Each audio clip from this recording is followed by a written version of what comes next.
जय गणेश मित्रांनो. तर गप्पा विथ बाप्पा म्हणजेच द बाप्पा पॉडकास्ट मध्ये तुमचं सहर्ष स्वागत करतो.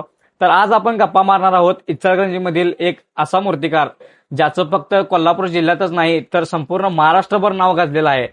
तर त्यांनी अनेक मूर्तीमधून इतिहास घडवला आहे. तर असेच आपल्या इचलकरंजीचे सुप्रसिद्ध मूर्तिकार किरणदादा कुंभार. तर नमस्कार किरणदादा. नमस्कार. तर किरणदादा, आपण आपल्या आजच्या या पॉडकास्टला सुरुवात करूया. तर मी तुम्हाला पहिला प्रश्न विचारतो. किरणदादा, तुम्ही या कलेची सुरुवात कशी केली? कलेची सुरुवात म्हणजे आमचे वडिलोपार्जित आपली कला पहिल्यापासून चालू आहे. लहानपणापासून आम्ही वडिलांची मूर्त्या करताना बघत होतो. गणपतीची मूर्ती लहान बनवत होते. त्यानंतर मूर्ती आम्ही बघत बघत आम्हाला त्याची आवड निर्माण झाली. ते बनवताना आम्ही बी थोडा हात लावत होतो. पप्पा बी आम्हाला थोडे शिकवत होते, मार्गदर्शन करत होते. त्यानंतर तसं तसं आम्ही शिकत एक 10वी पर्यंत आम्ही ती मला वाटते 10 वर्ष आम्ही ती कला करताना पाहिलेली आहे. मग आम्हाला त्याची कुठं त्याची आवड निर्माण झाली. त्यानंतर आम्ही 10वी नंतर मी जीडॅटला ऍडमिशन घेतलं.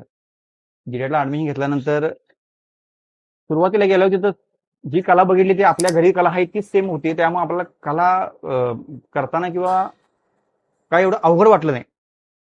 समोर जी आम्ही 10 वर्ष बघितली तेच समोर दिसलं. त्यामुळं ड्रॉइंग म्हणा किंवा मातिका म्हणा ते बघायला एकदम सिम्पल वाटलं. थोडंसं अॅनाटॉमी म्हणले अभ्यास तो त्यात झाला, म्हणजे ह्यापेक्षा थोडंसं आम्ही अपडेट केलं. आणि त्यानंतर जीडीआर्ट एक 5 वर्ष पूर्ण करून 5 वर्ष पूर्ण केल्यानंतर आम्हाला मी स्टेट अवॉर्ड पण मिळालेला आहे. कोणता अवॉर्ड? 2015 मध्ये मला शिल्पकलेमध्ये बेस्ट स्कल्पचर म्हणून अवॉर्ड मिळालेला आहे. सिल्वर पदक त्याला मिळालेलं आहे. आणि त्यानंतर परत आम्ही वडिलांचे सुरुवातीला त्या टायमाला की हलते देखावे आपला हा विषय होता. त्यामध्ये अॅनाटॉमी करणे, कृष्ण, हनुमान, राम ह्या सगळ्या मूर्त्या आम्ही बनवत होतो. आणि त्यानंतर एक एक पिरियड होता की 5-6 वर्ष देखावे थोडेसे कमी कमी होत गेले. त्यानंतर जरा थोडासा की आपल्या इचलकरंजीमध्ये हलते देखावे थोडेसे कमी होऊ लागले आणि गणपती जरा क्रेज वाढू लागली. मग त्यावेळी आम्ही जरा थोडा माझा बी कल गणपतीमध्ये जरा ओढला गेला. आणि त्यानंतर अशा पद्धतीने आम्ही गणपती बनवण्याचे काम आणि थोडंसं काम चालू केलेलं आहे. अशा पद्धतीने सुरुवात झाली आपली. तर दादा, पुढचा प्रश्न विचारतोय मी. मूर्ती बनवण्याचा वारसा किती वर्षापासून सुरू आहे व पहिली मूर्ती बनवताना तुमच्या मनात काय भावना होती व त्या जुन्या आठवणी हे आमच्या गणेश भक्तांना सांगा तुम्ही. पहिला म्हणजे तुम्हाला सांगितलं पहिलाच की वडिलांनी जे काम चालू केले, पहिला लहान मूर्त्या आपल्या बनवत होते घरगुती. त्या मूर्ती गेल्या ते 25 ते 30 वर्षापासून बनवत आहेत. त्या आम्ही तेव्हा लहान होतो. आम्ही ते मूर्त्या करताना जवळून पाहिलेल्या आहेत. त्यानंतर त्यांनी मूर्त्या जसे घडवत गेले तसे त्यात थोडेसे गणपती एक 5-6 वर्ष केले. त्यानंतर देखावे चालू झाले इचलकरंजीमध्ये. तेव्हा पप्पांनी जरा गणपतीकडे लक्ष कमी आणि देखावे मूर्त्या जास्त बनवायचा प्रयत्न केला. मग ते आम्ही पण त्यात होतोच. खरं देखावे मुव्हिंग म्हणा, रामाची मूर्ती, हनुमान ह्या सगळ्या मोठ्या मोठ्या मूर्त्या त्यांनी बनवल्यात. मग ते जवळजवळ त्यांनी एक 10 वर्ष ते केले. 10 वर्षानंतर थोडासा डेकोरेशनचं जरा जे कमी झालं ना, क्रेज कमी झाली. त्यानंतर गणपतीची क्रेज चालू झाली. हा. मग ते वडिलांनी गणपती सुरुवात 2-3 केले. लहान लहान लहान छोटी छोटी सुरुवात केली. मग ते वडील मला म्हणायचे कॉलेज करताना, ज्यावेळी कॉलेज होतं तेव्हा गणपती चालू होते. मग मी कॉलेजवरनं येऊन ते गणपती थोडे थोडे बनवत होतो. आणि त्यानंतर थोडं थोडं मला बी ती जास्त आवड लागली. वडील 80% करत होते आणि मी 20% करत होतो. त्यानंतर मी एवढं काम केलं की मी 80% करू लागलो, वडील 20% करू लागले. त्यानंतर वडीलनं हात लांबनच थोडे डायरेक्शन करायचे आणि आम्ही काम करायचं. सर त्यांचे डायरेक्शन पाहिजेच, त्यांच्याशिवाय ती मूर्ती पूर्ण होणार नाही. जे मेन काम असेल त्यांना ते थोडे आम्हाला, आणि जरी आम्ही पूर्ण केलो तर त्यांना विचारल्याशिवाय हे बरोबर आहे की ते त्याच्या पुढे आम्ही जात नव्हतो, असा विषय होता. आणि त्यानंतर जसं जसं आपण 2 गुंठ्यामध्ये मूर्तीचा पहिला स्टुडिओ होता. तिथं 2-3 मूर्त्या होत्या. एक नवसाची म्हणा, स्वामी समर्थ रूपातली एक मूर्ती केली. अशा थोड्या मूर्त्या होत्या. त्या बनवताना मला वाटते अक्षरशः डाय नव्हते. ते प्रत्येक मूर्ती थोडीशी आकार काढायचा, डाय टाकायचा आणि लावायचे. कोणाला मागणी नाही, काय नाही. मग प्रत्येक कोणतरी येऊन बघणार, असं झालं तसं झालं. मग प्रत्येकाचं मार्गदर्शन घेत होतो आणि आम्ही ते बनवत होतो. मग त्यानंतर थोडं त्या वर्षी आम्ही 4-5 केल्या. त्यानंतर पुढल्या वर्षी थोडेसे एक 4-5 मंडळी मोठ्या मूर्त्या आम्हाला दिल्या. त्या मोठ्या मूर्त्या म्हणजे सगळ्या म्हणून 15 मूर्त्या म्हणजे आम्हाला भरपूर झाल्या. मग टॉल्या लागल्या. मग टॉल्यामध्ये मूर्त्या एक 13-14 फुटाची आपण गणपतीची मूर्ती बनवू लागलो.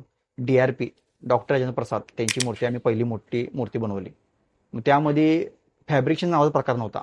पूर्ण लाकडामध्ये फॅब्रिकेशन मारणे, आतनं हे त्याचा थोडा अनुभव जरासुद्धा नव्हता. वडील जसं करत तसं आम्ही करत होतो. त्यानंतर छोटे छोटे पार्ट म्हणा, हाताचे पार्ट हे जे नव्हते, एक एक गणपतीचे कोणतेही बॉडीच नव्हती, ते सुरुवात तशी तशी करत गेली. एकदमच आल्यामुळे त्याचं आम्हाला कन्फ्यूज झालं. त्यामुळे कसं बनवायचं काय करायचं अनुभव येत गेला. एक झाडाची एक मूर्ती केली, पूर्ण झाडा आकारामध्ये सगळी पूर्ण मूर्ती केली. पूर्ण झाडाचे आकार त्यात गणपतीची मूर्ती केली. ती मूर्ती चांगली झाली. आणि एक डमरूवरली एक डमरू एक होता. डमरूवर एक डमरू हात आणि डमरू आणि त्याच्यावर गणपतीची मूर्ती. तिथं सगळ्यात मोठी त्यावेळीची माझी मोठी मूर्ती आणि हे सर्वसाधारण 16-17 फुटापर्यंत गेली असेल. ती मूर्ती खालून बघताना वेगळी आणि वरून बघताना वेगळी वाटत होती. मग ते पण त्यावेळी अनुभव आला की मूर्ती बनवताना खालून कशी दिसेल तशी वर बनवली पाहिजे. हा सगळं त्याचा अनुभव आला, असा विषय आहे.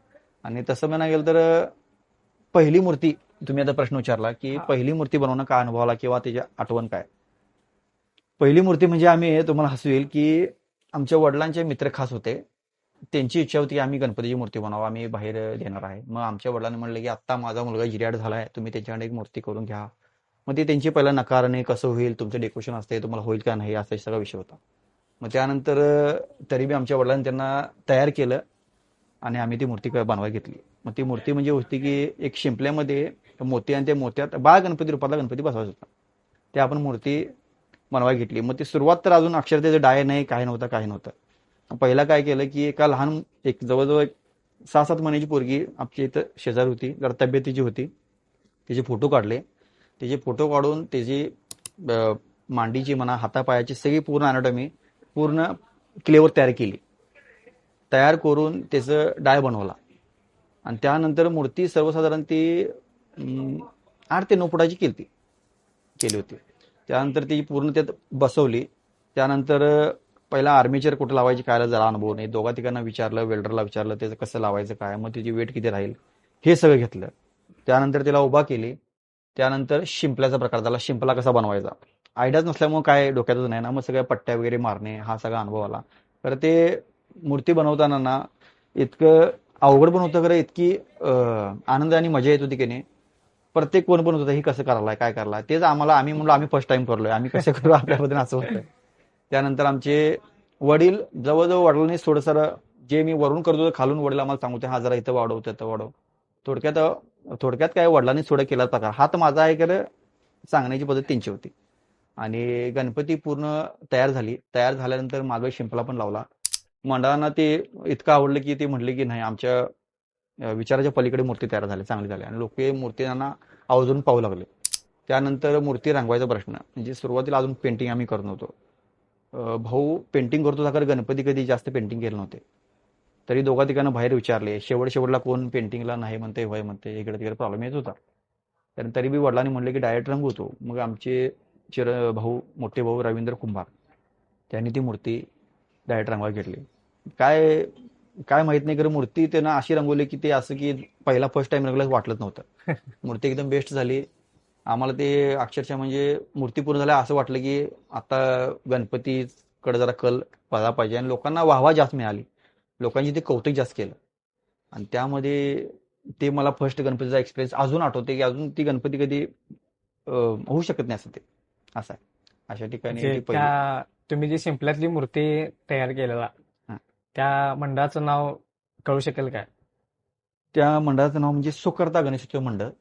आपल्या नवीन नगरपालिकेच्या समोर मूर्ती तिथे बसलेली असते.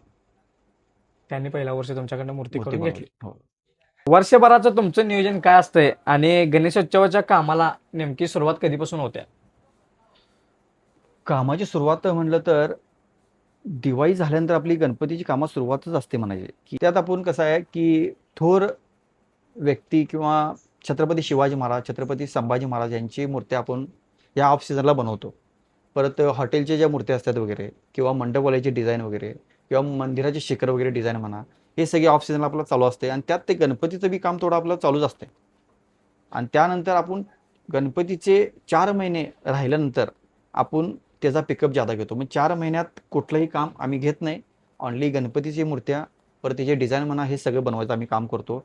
तर ते करायला आधी सुरुवातीला 4 महिने आधी वर्कर किंवा फिनिशिंगसाठी लागणारी मुलं, पेंटिंगसाठी वेल्डर, फॅब्रिकेशन किंवा आता कुठली तरी मुव्हिंगची मूर्ती म्हणा आली तर तुझा तो मेकॅनिझम मला वेगळा असतोय, की थोडी गणपतीची डिझाईन म्हणा किंवा गणपतीच्या साईडला जे लागणारे फिगर असतात किंवा लेडीज फिगर असते, डिझाईन असते किंवा कुठले प्राणी असतात, हे सगळं बनवायला आधी वेळ लागतो. मग थोडे आम्ही ते बनवत असतो आणि गणपतीची ऑर्डरची सुरुवात पण दिवाळी झाल्यानंतर सुरुवात करतात, स्केच घेऊन येतात. त्या स्केचमध्ये काहीतरी बदल करायचे तर ते अशा पद्धतीनं आम्ही तयार करतो.